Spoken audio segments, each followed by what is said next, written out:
Muhammad Pandan. 30 minit ya. Assalamualaikum warahmatullahi wabarakatuh dan salam sejahtera. Terima kasih Datuk Yang di-Pertua, Dewan Yang Mulia.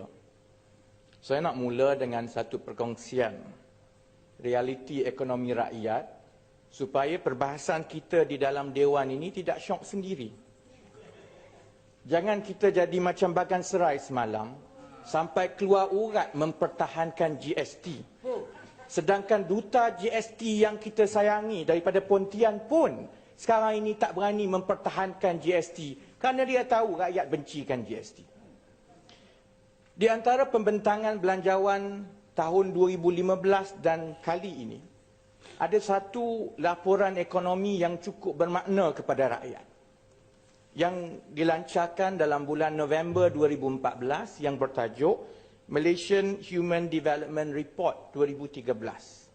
Pengarangnya ialah pakar-pakar ekonomi terkemuka kita, Dr. Muhammad Khalid, pengarah Institut Kajian Khazanah, Dr. Lee Hock On daripada Jabatan Ekonomi Universiti Melaya, dan juga Tan Sri Profesor Dr. Kamal Saleh, Profesor Anjung di Universiti Melaya juga. Ada beberapa penemuan yang didedahkan yang mengejutkan negara yang perlu kita ambil kira sebagai wakil rakyat di dalam Dewan ini. Datuk Yang pertamanya, laporan itu mendedahkan kesenjangan pendapatan ataupun dengan izin income inequality di Malaysia ini adalah antara yang paling buruk di rantau ini.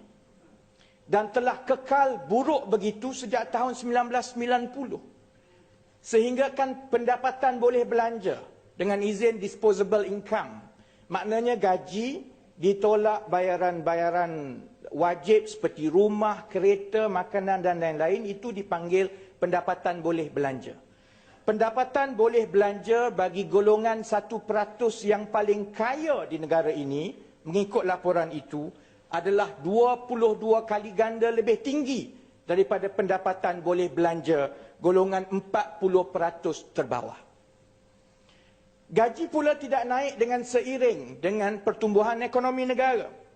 Dan sebenarnya telah menjadi semakin buruk sejak 1996. Yang bermaksud, walaupun negara makin kaya, syarikat makin untung lebih besar, tetapi keuntungan itu tidak dikongsi dengan pekerja. Maka keuntungan itu disimpan oleh syarikat-syarikat dan golongan pemodal yang kebanyakannya ialah kroni-kroni kerajaan.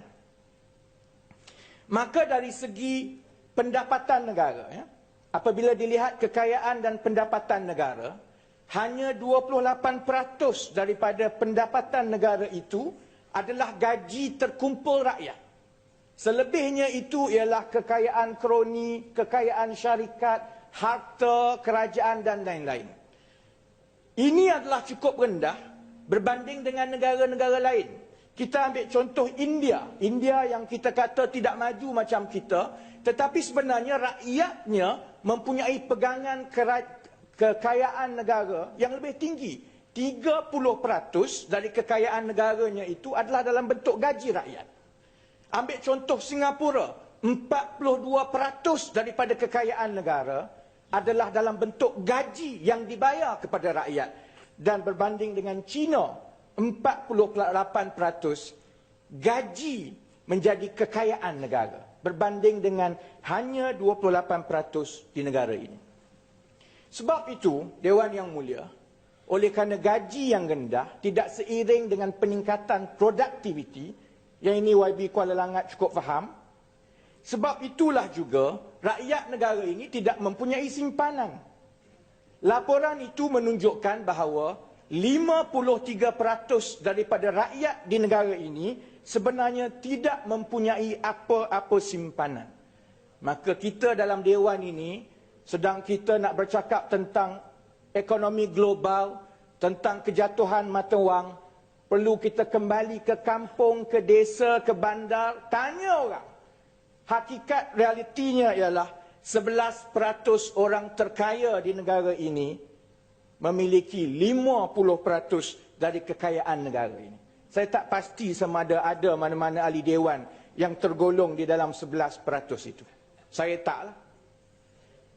Datuk Yang di-Pertua, saya mengajak Dewan menghayati realiti tersebut supaya perbahasan kita tidak menyimpang daripada perspektif sebenar yang dihadapi oleh rakyat. Sebab itu kalau kita bercakap berdega-dega tetapi tidak menzahirkan hasrat dan juga kepayahan rakyat di luar, kita dilihat sebagai syok sendiri. Dapatan-dapatan ini sebenarnya menunjukkan satu perkara, iaitu rakyat Malaysia yang marhain sebenarnya saban hari melalui keterdesakan ekonomi.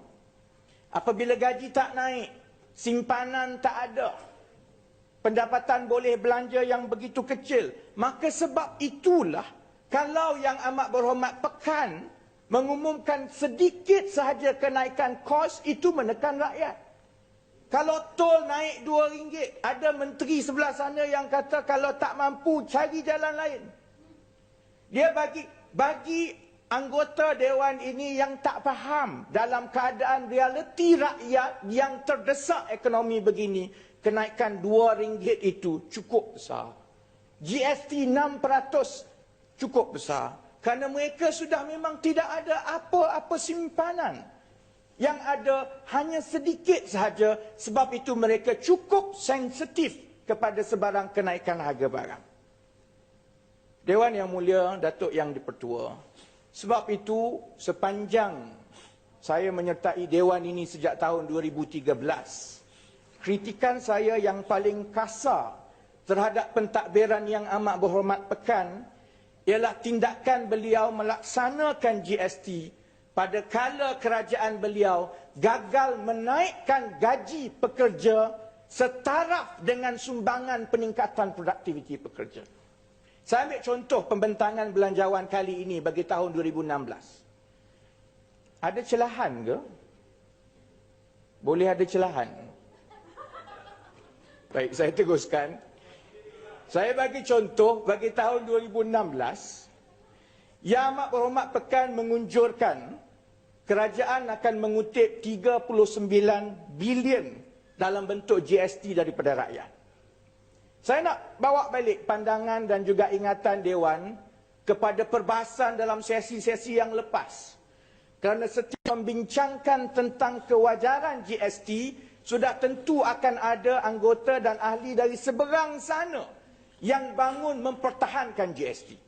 Selalunya hujah mempertahankan GST ini ada dua. Jadi saya nak ingatkan balik ahli-ahli Dewan seberang sana. Pertama, selalu diulang berkali-kali bahawa GST ini bukan cukai baru. GST ini hanyalah cukai menggantikan SST. Selalu disebut. Kalau semak handset, berkali-kali disebut. Tapi kalau dilihat, sekarang ini kita sudah ada angka-angka yang boleh kita gunakan untuk bandingkan di antara GST sekarang dengan SST sebelum ini.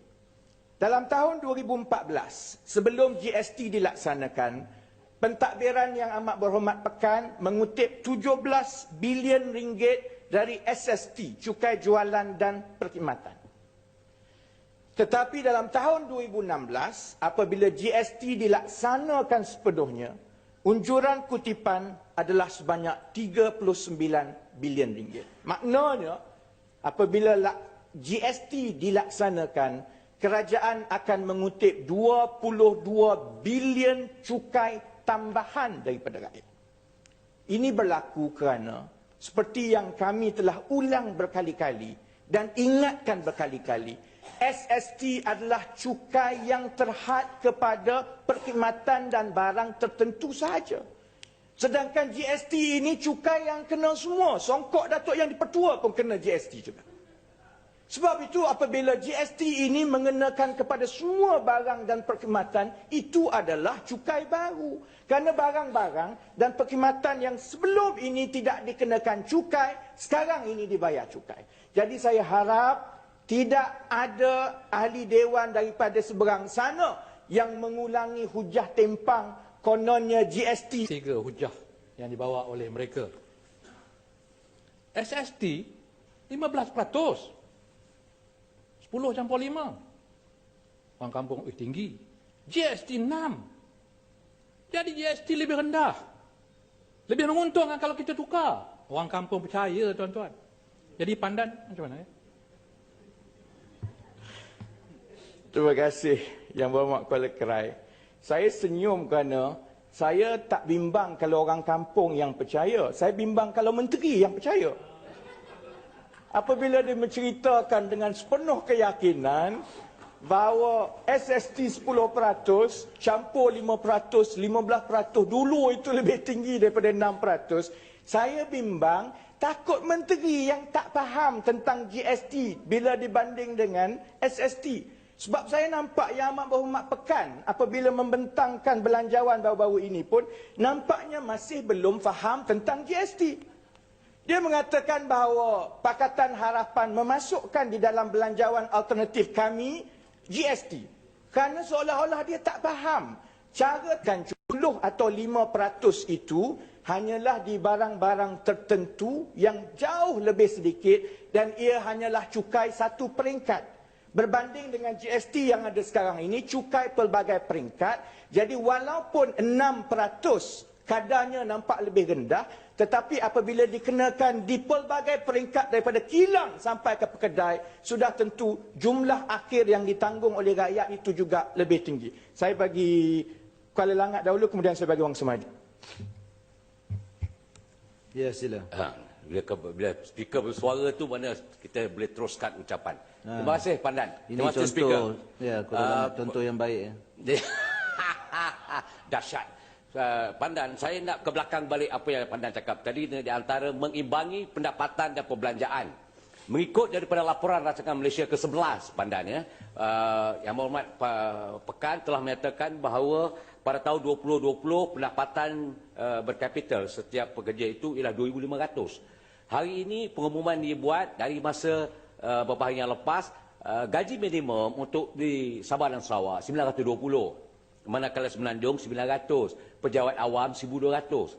Apakah dengan keadaan demikian, dengan cukai GST yang dikenakan, dengan perbelanjaan yang diperlukan wajib, termasuk pendidikan, yang saya khawatir akan memberi beban baru kepada penjaga ibu bapa, kerana bila tak cukup universiti duit, dia akan kolek melalui yuran, berbagai-bagai dikenakan kepada penjaga. Jadi isunya sekarang ni ialah, mana mungkin dalam keadaan itu kita boleh menyatakan bahawa kita hendak mencapai negara maju menjelang 2020 dalam keadaan ekonomi yang tenat, dalam dasar yang kerangka yang begitu rapuh, membolehkan negara ini bermegah mengatakan bahawa kita akan maju pada 2020. Apa pandangan Pandan? Terima kasih. Terima kasih Ahli Parlimen Pandan dan juga terima kasih Dato' Speaker. GST maknanya Goods and Services Tax. Pada bulan lalu, saya pergi bank saya, ambil 2,000 wang tunai untuk bayar cash. Itu pun kena GST. Bolehkah bagi sikit penjelasan Ahli Parlimen Pandan atau Menteri Kewangan? Pandan sekejap. Pandan. Ya, Penampak. Terima kasih. Masih Dato' Speaker. Sila. Ingin menambah juga Pandan bahawa kami di Sabah pun di Linda, we are also dengan izin suffering on cost di Sabah sebab ada polisi kabotaj selain daripada GST. Ini membebankan rakyat Sabah, terlebih lagi orang pendalaman di Sabah. Terima kasih. Yang Berhormat Kuala Langat tadi menyentuh tentang kerajaan Yang Amat Berhormat Pekan yang gah mahu menjadi negara maju. Sedangkan realiti di luarnya, rakyat tertekan, terhimpit, gaji tidak mencukupi, kos sara hidup terus naik. Sebab itu kita selalu ingatkan, dan satu perkara yang saya belajar daripada mantan Ketua Pembangkang Permatang Pauh. Beliau menjadi mantan Menteri Kewangan yang lama dan terbaik yang pernah kita ada. Nasihat beliau kepada kami apabila merangka pelan ekonomi yang dibentangkan oleh Pakatan Harapan ialah begini. Jangan terlalu taksub kepada angka-angka besar, pertumbuhan berapa, result negara berapa, untung berapa. Yang lebih penting ialah bagaimana kedudukan rakyat kebiasaan yang terbanyak. Kerana negara boleh jadi maju, pertumbuhan boleh besar. Tetapi kalau kesenjangan ataupun perbezaan kekayaan itu di antara yang miskin dengan yang kaya, pekerja dengan majikan, luar bandar dan bandar tidak diselesaikan, maka kita ada satu masyarakat yang tidak seimbang dan tidak adil. Yang itulah yang saya nampak kegilaan yang amat berhormat Pekan sekarang. Beliau tidak kisah kalau rakyat susah di luar, asalkan beliau boleh maklumkan kepada IMF, kepada dunia bahawa beliau telah mencapai beberapa angka pertumbuhan, mencapai beberapa angka defisit yang boleh dia mengaku kononnya negara kita telah jadi maju. Yang Berhormat Wang Semaju tadi menyebut tentang yuran GST yang dia kena bayar apabila dia mengeluarkan RM2,000. Saya nasihatkan Yang Berhormat Wang Semaju jangan kecil hati sangat. Kerana saya pasti Yang Amat Berhormat Pekan kena bayar GST lebih tinggi. Kerana dia bayar 2.6 bilion tukar duit dia. Dan Penampang tadi ada menyebut tentang dasar kabotaj yang berkali-kali kita sebut di Sabah. Dah bertahun-tahun. Dasar ini maknanya Dewan, kerajaan menetapkan bagi penghantaran barang melalui kapal mesti melalui Pelabuhan Kelang dahulu. Dia tidak boleh pergi secara terus. Kerana ini satu pertimbangan untuk melindungi industri kapal-kapal kecil kita. Saya setuju dengan yang dibawa oleh Penampang selama ini bahawa kita perlu cari jalan.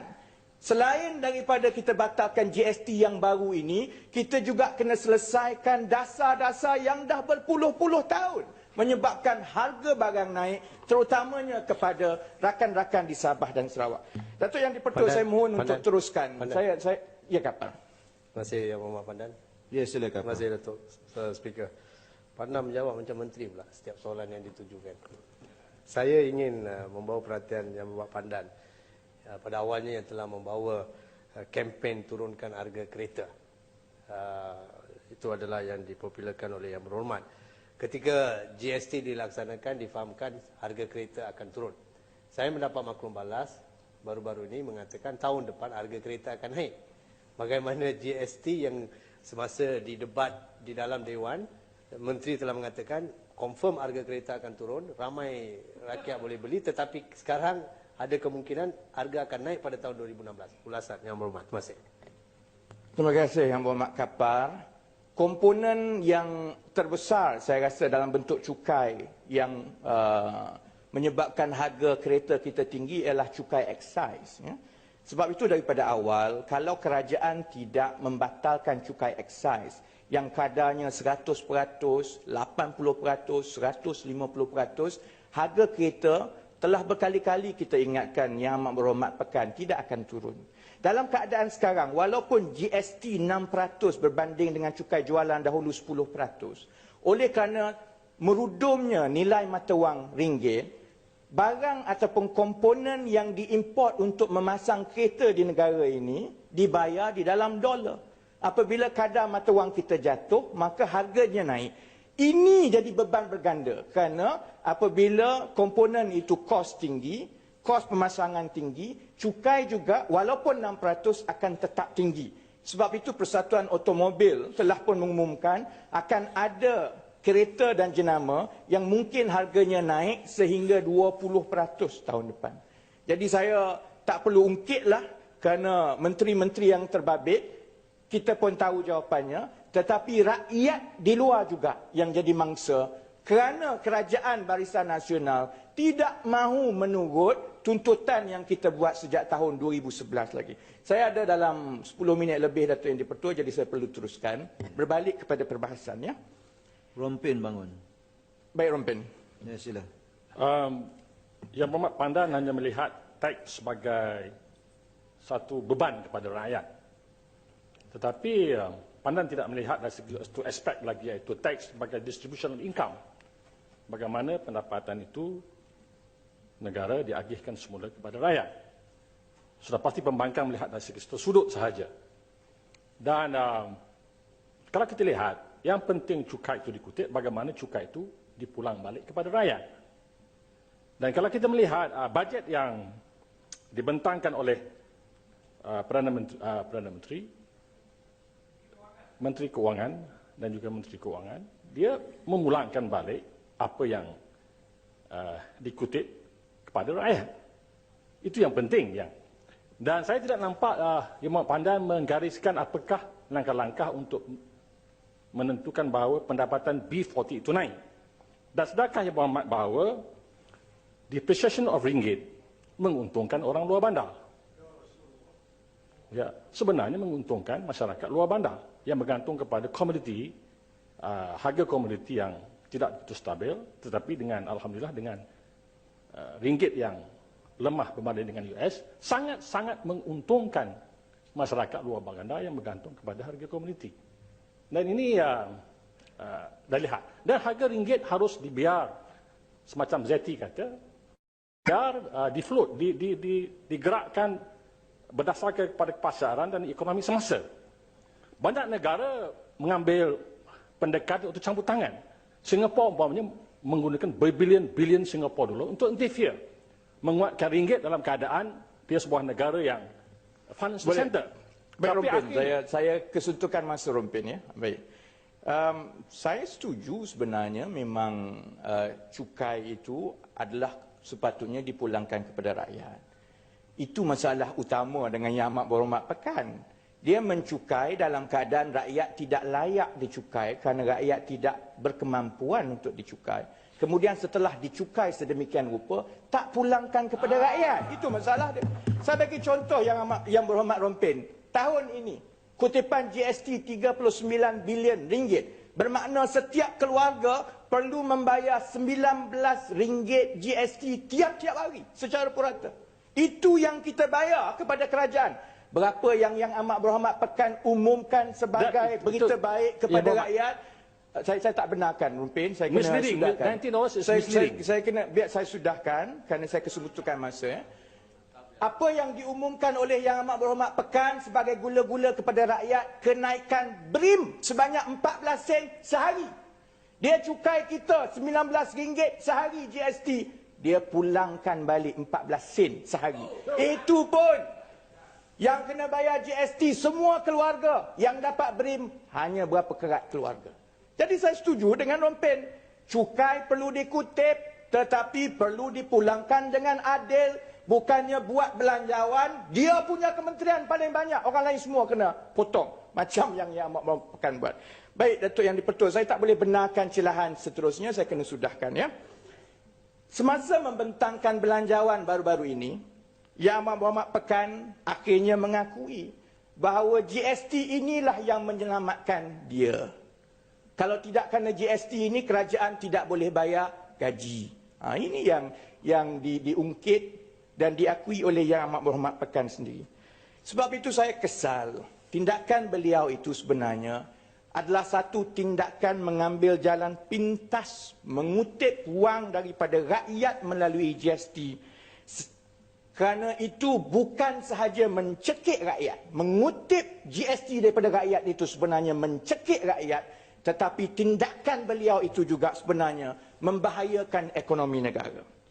Dalam keadaan pasaran minyak mentah dan komoditi yang kurang memberangsangkan, berlatar belakangkan pula prospek ekonomi dunia yang malap dan tidak menentu.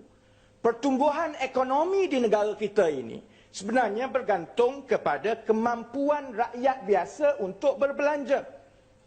Selalu dirujuk sebagai pergantungan kepada dengan izin domestic consumption.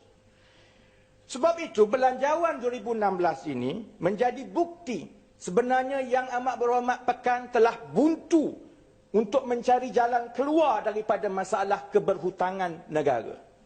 Hutang negara terus meningkat dan jangan nafikan perkara ini. Kerana belanja, membayar faedah dan juga kos-kos mengurus hutang telah mencecah 27 bilion dalam belanjawan ini, iaitu 10% daripada belanjawan hanya untuk membayar faedah hutang. Kemudian Yang Amat Berhormat Pekan juga terhimpit kerana ruang fiskalnya semakin sempit. Apabila ruang fiskal itu sempit, sukar bagi kerajaan untuk mengambil hutang baru. kerana paras hutang yang sudah pun tinggi dan juga kerana krisis kredibiliti 1MDB dan dana 2.6 bilion yang dihadapi oleh Yang Amat Berhormat Pekan.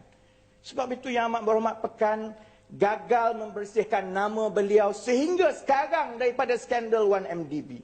Gagal membersihkan nama beliau daripada skandal 2.6 bilion. Gagal menambah hasil kerajaan. Lalu jalan pintas dia kutip GST daripada rakyat biasa. Sebab itu saya nak ingatkan kepada Yang Amat Berhormat Pekan, biar masuk di dalam penyata rasmi. Tidak malukah Yang Amat Berhormat Pekan apabila angka yang paling ketara daripada pembentangan beliau tahun ini ialah rakyat bayar GST setiap keluarga RM19 sehari, kenaikan BRIM 14 sen sehari. Rakyat tidak boleh lupa perbandingan yang cukup besar itu. Sebab itu, bagi saya, belanjawan ini yang paling ketaranya ialah peralihan dari segi pendekatan kerajaan mendapatkan hasil. Daripada menggunakan aset negara, daripada bergantung kepada hasil minyak, kepada bergantung kepada rakyat kebiasaan melalui kutipan cukai GST. Dan saya nak rekodkan juga Datuk Yang di-Pertua supaya Yang Amat Berhormat Pekan beri jaminan hasil yang diunjurkan ini adalah berdasarkan harga minyak mentah $48 setong. Kalau ikut laporan dunia, banyak penganalisa menyatakan harga minyak mentah boleh jatuh ke paras $20 setong tahun depan. Kalau itu berlaku, maknanya akan ada lompong yang besar dalam hasil kerajaan. Saya nak Yang Amat Berhormat Pekan berjanji dalam Dewan ini, kalau harga minyak jatuh di bawah $48 setong, kerajaan tidak akan menaikkan kadar GST. Kalau kerajaan kurang hasil, Pekan kena potong peruntukan dia yang berjumlah 21 bilion itu. Sokong atau tidak, Dewan Yang Mulia? Baik, yang bahagian yang terakhir, Datuk Yang di-Pertua, ya. Saya juga kesal kerana sedang rakyat terpaksa mengubah cara hidup kita untuk menanggung beban kewangan kerajaan ini. Pentadbiran Yang Amat Berhormat Pekan nampaknya tidak mengubah cara mereka. Pengurusan tetap sama. Ketirisan pembaziran tetap berlaku. 2 hari lepas saya tanyakan Menteri di Jabatan Perdana Menteri tentang belanja jet baru Perdana Menteri, ACJ 320. Saya minta senaraikan ke mana pergi, tujuan, berapa harga, siapa yang naik. Dia tak nak jawab. Tetapi kita boleh buat anggaran kerana maklumat ini telah bocor kepada kita. Anggaran saya bagi tempoh 6 bulan yang lalu, kos sewa jet tersebut 13.3 juta. Kos penyelenggaraan, operasi dan pengurusan jet baru Perdana Menteri 23 juta. Kos perjalanan luar negara dan lain-lain oleh Perdana Menteri 4.5 juta. Maknanya Yang Amat Berhormat Pekan, dalam kita kena perah dan cekik bayar GST, dia belanja 40.8 juta wang rakyat untuk bayar kapal terbang peribadi dia saja.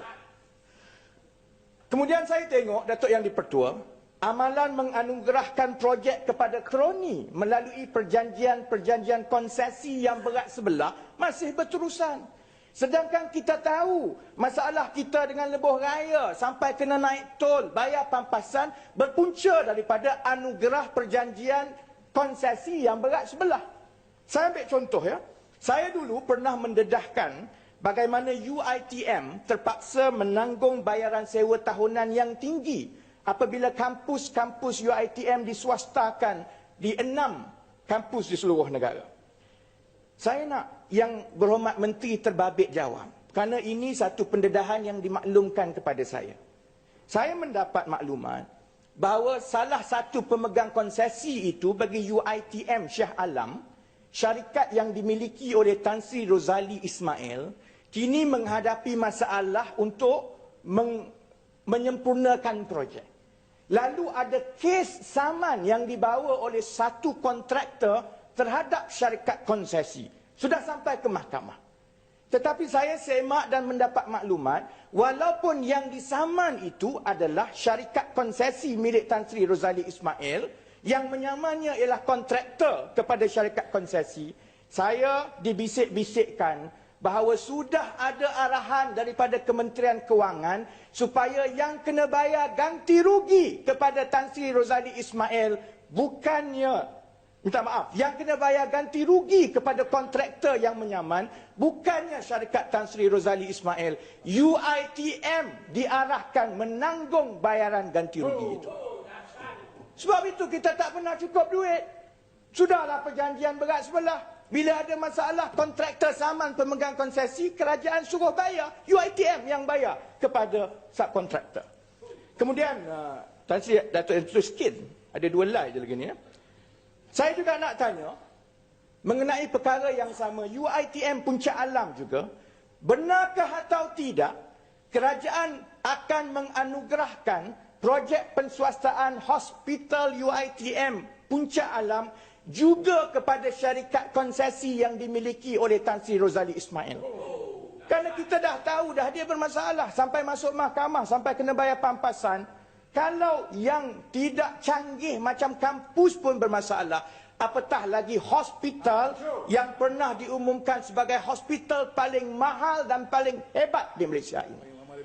Saya mendapat maklumat begini, Datuk Yang di-Pertua. Penting ini untuk di dalam dan di luar dengar. Saya dimaklumkan bahawa perjanjian konsesi yang akan dianugerahkan itu melibatkan kos pembinaan hospital sebanyak 599 juta sahaja. Saya pasti ramai ahli dewan sebelah sana pun tak tahu. Sebab itu saya nak berkongsi. Kos 599 juta. Tetapi melalui perjanjian penswastaan konsesi ini, kerajaan terpaksa membayar jumlah 8.2 bilion ringgit dalam tempoh 22 tahun. Kos 599 juta, bayar konsesi 8.2 bilion. Duit siapa? Duit GST kita. Baik, Datuk Seri Yang di-Pertua, sebab itulah amalan-amalan beginilah, keborosan, ketirisan, penyelewengan yang menyebabkan perbelanjaan kerajaan terus naik. Ini bawa bala kepada rakyat. Terutamanya apabila hasil negara jatuh merudum, apabila hasil seperti minyak mentah juga jatuh. Jadi saya nak gulung dan simpulkan begini. Mengambil kira semua ini, wajarlah rakyat di luar sana marah dengan kepimpinan yang amat berhormat Pekan. Bukan saja soal 1MDB, bukan saja soal 2.6 bilion, tetapi soal kepayahan yang telah disebabkan oleh yang amat berhormat Pekan. Sebab itu populariti beliau adalah paling rendah dalam sejarah di kalangan Perdana Menteri kita. Dalam bulan Ogos 2015, rakyat yang bersetuju dengan beliau hanya 23%. Maknanya hanya 1 orang daripada 5 orang rakyat di negara ini yang bersetuju dengan Yang Amat Berhormat Pekan. 4 orang tak setuju, baik daripada sana ataupun di sini. Sebab itu kita sebagai wakil rakyat, saya yakin kita perlu zahirkan suara rakyat tersebut di dalam Dewan yang mulia ini. Jadi saya nak tutup landing begini, Datuk Yang di-Pertua. Kalau suara rakyat di luar 4 daripada 5 mahu Yang Amat Berhormat Pekan letak jawatan, kita perlu zahir dalam Dewan ini. Sebab itu saya ajak rakan-rakan di seberang sana, kali ini kita tolak belanjawan Yang Amat Berhormat Pekan supaya kita ada Perdana Menteri yang baru insya-Allah selepas sesi ini. Terima kasih dan saya mohon dipertimbangkan. Assalamualaikum warahmatullahi wabarakatuh. Ya.